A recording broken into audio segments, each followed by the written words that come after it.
Hello and welcome to the shed. In today's video we're going to be getting this drawer front, which we're going to upscale for a future project, squared, flat and ready for use. Hope you enjoy. So the first thing we're going to do is start hand planing this finish off and remove that radius. Now the reason I say we want to hand plane this face here first is that we need a nice flat face to reference our square edge on that side. For doing that, you can use some winding sticks to see if there's any twist in this board. I know there's not really any twist in the board as such, but there is a little bit of rocking, and we can do that using a straight edge and a hand plane to solve that problem. What I've got happening here is I've got my board down on the bench here. I've got my little doze foot, which I made in, I believe, the work holding video, so I'll leave a link to that below so you can check that out if you haven't. So we've got the doze foot here, a little peg up this end which is lower than the surface so we can hand plane right through and it doesn't move. And this is just a great way to hold your work if you don't have a tail vise.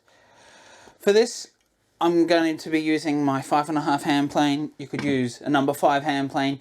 You can use a number 4 hand plane, but it becomes a little more tricky and you need to check your work a lot more using one of those. I do have a number 6 and a number 7 up in my tool cabinet up here, which I could use, but for this video I realise that a lot of you may not have access to something like that, so a number 5 or a 5.5 is what I know a lot of you are going to have access to, so that's what I want to use for this video to make it easier and to show you the process I use for flattening and squaring a board ready for a project. So without further ado, I'm going to bring you in here and we're going to start the process of removing the finish off the top of this and trying to flatten this board out. Obviously the first part of just removing this surface is a pretty straightforward process, but you want to make sure you've got a nice sharp hand plane, and for something like this I'd suggest that you sharpen it before you go ahead, which I've done with my 5.5 here, so it's nice and sharp and squared to the blade. And if you need to know how to sharpen or how to fit your blade in and square it up, I'll leave the links to those below so you can check them out for yourself. What I like to do with this is I just use a bit of candle wax, and that just helps the hand plane slide across the surface when you're doing this much hand planing. It's quite important, rather than you forcing the friction of your hand plane through the wood. This is just going to make this process a little bit easier. When doing this, what I'm going to be doing is taking a stroke like this, so we run one stroke through here, and I can see I want against the grain here, so I'm going to go ahead, turn this board around the other way, so we're going with the grain.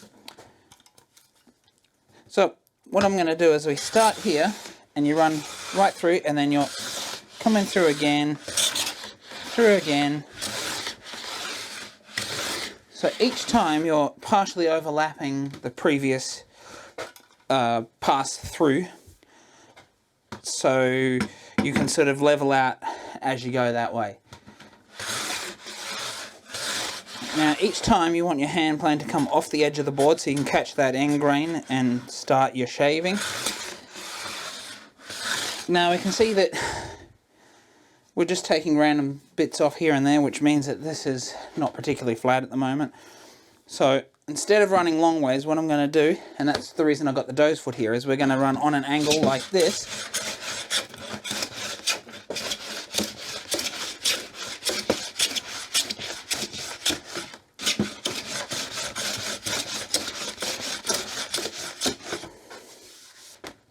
So now you can come across on the other angle like this.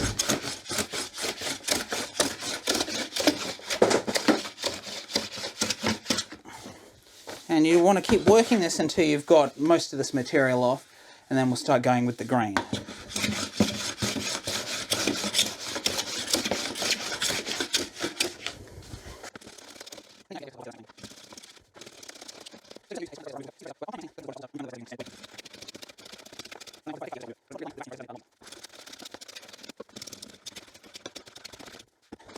So now what I want to do is go back to a lighter cut, and we're going to go with the grain now.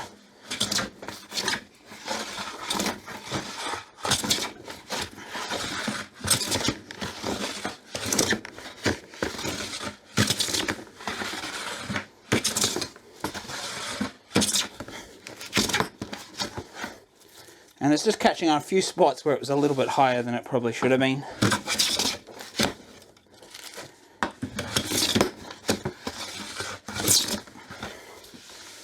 So what you're doing is, as I mentioned before, each time you're just trying to overlap a little bit just to make sure you don't leave any ram tracks. Even though you may have a chamfer or the corners taken off, as I like to do, it's still a good process just to keep that little overlap in place.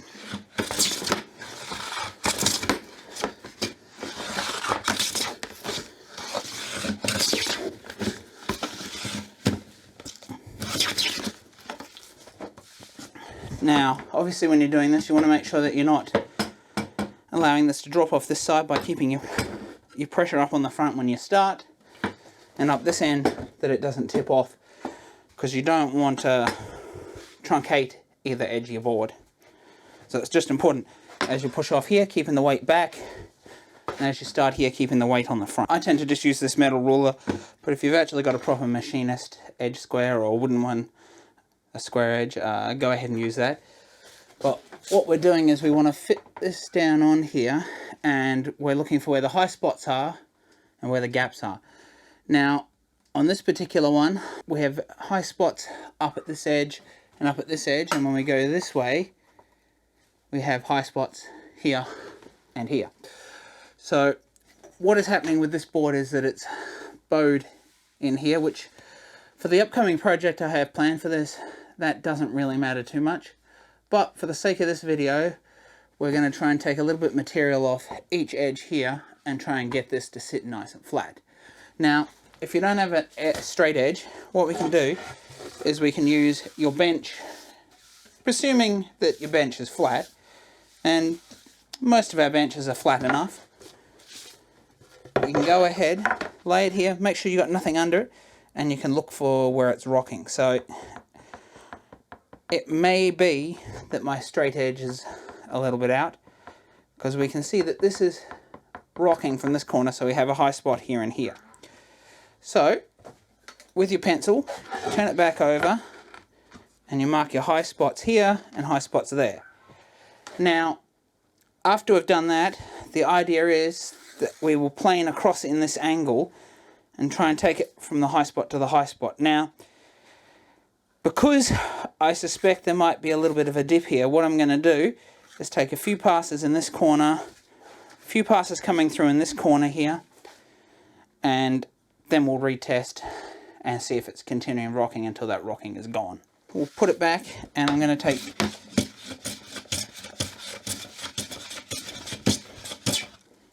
so that was about 10 shavings just in this corner here. The same in this corner.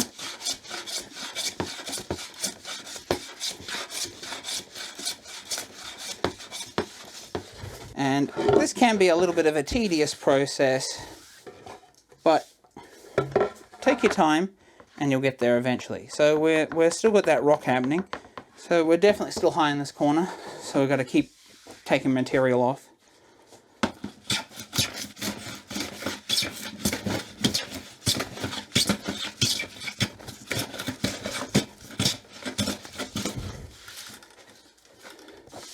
And the same here.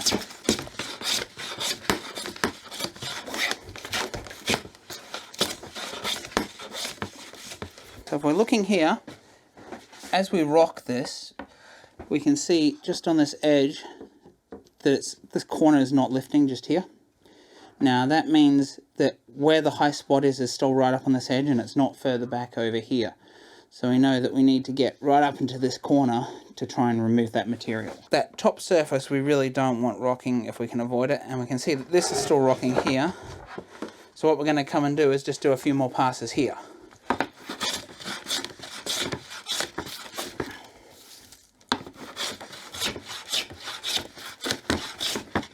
Right on that edge. A few more passes here.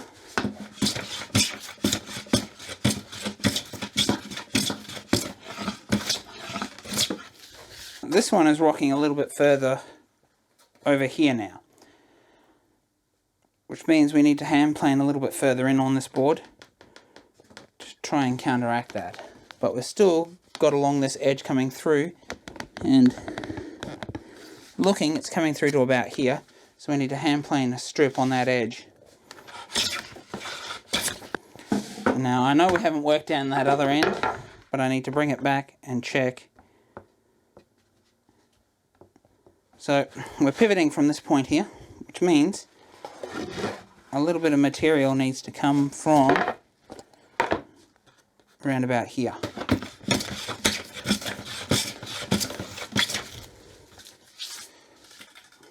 So we can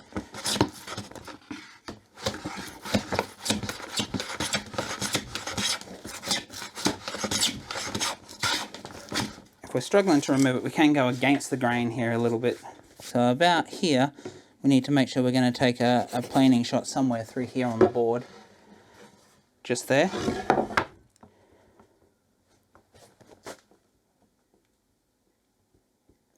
And it's now pivoting right on this corner here again. So what I want to do is take this shaving up here first, and then we'll take a couple of shavings on this corner.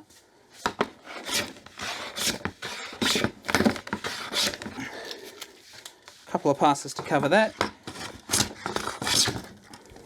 Couple of passes there. And now when we're pressing this, it's practically not rocking anymore.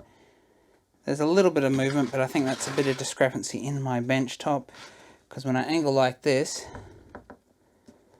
there's no movement, or it's close enough for the project I have planned for it.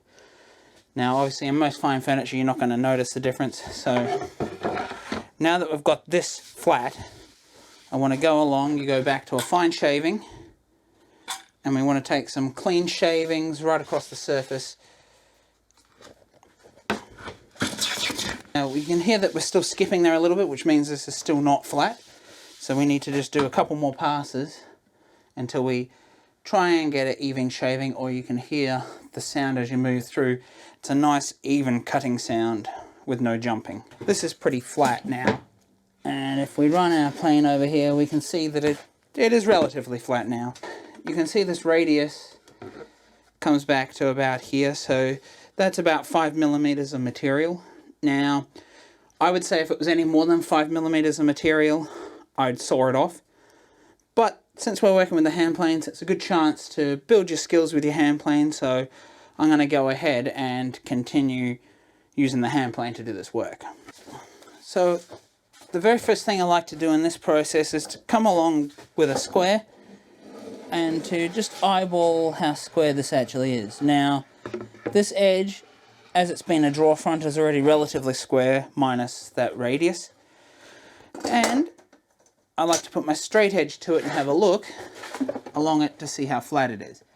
Now in this case, this is almost completely flat, so all we really have to do is stay square and run straight through until we've removed that radius. So once again, wax up your hand plane. We're going to sit it on the top here, finger under the front of your plane, using it as a fence and holding with your thumb here. I like to pinch up, and so as we're running along, my finger on the bottom here is actually riding up against the piece of wood. So we'll start here and we'll move right through.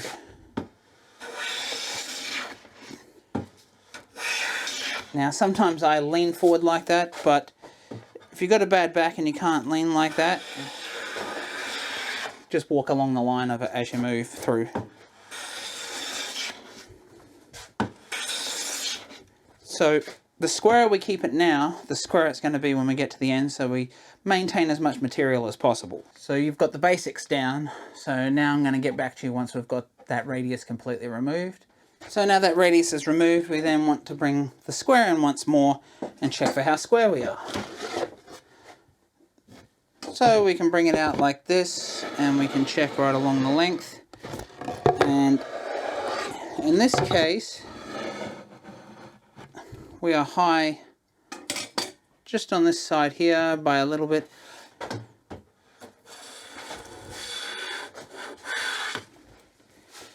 So there we go, you can see that it's a half shaving there. It's not the full thickness that this one was. You can see that that's about half, so you know you've got it on one side. And then you just keep coming in and double checking. But if I look at that now, that is square. So how do we proceed from here? Well, it depends on what project you're using it for. If you only need one flat face and one square edge, if you're going to put it on a table saw and rip it, well, you know, you're done. If you need to rip the other side off, you've got your reference and you can go ahead and do that. Now, if you need this to be a continual same thickness all the way around, if you realize that it's not, what you can do is grab a marking gauge and you'll mark your thinnest part of the board. So you'll go around and find where it is the narrowest. You'll mark that on your gauge, you'll run that all the way around, and then you'll hand plane the other side back so it's parallel with your square side. And once that's done, you pretty much have a 4 squared board all the way around. So that's where I'm going to leave this video, as I just wanted to show you how to repair one flat face and one edge, so then you can use it in your next project to continue along. And it's easier if you were going to be ripping this to actually flatten the other side of your board out after you've done it. But for the sake of what I'm doing here, a rough side on the other side is not going to affect what I'm going to be using this for in the next project, so that's where it stops. So if you like this video and you'd like to see another video on where I 4-dimension a piece of Jarrah, please check that video down here. And if you'd like to continue to support me, please consider checking me out on Patreon. Bye for now.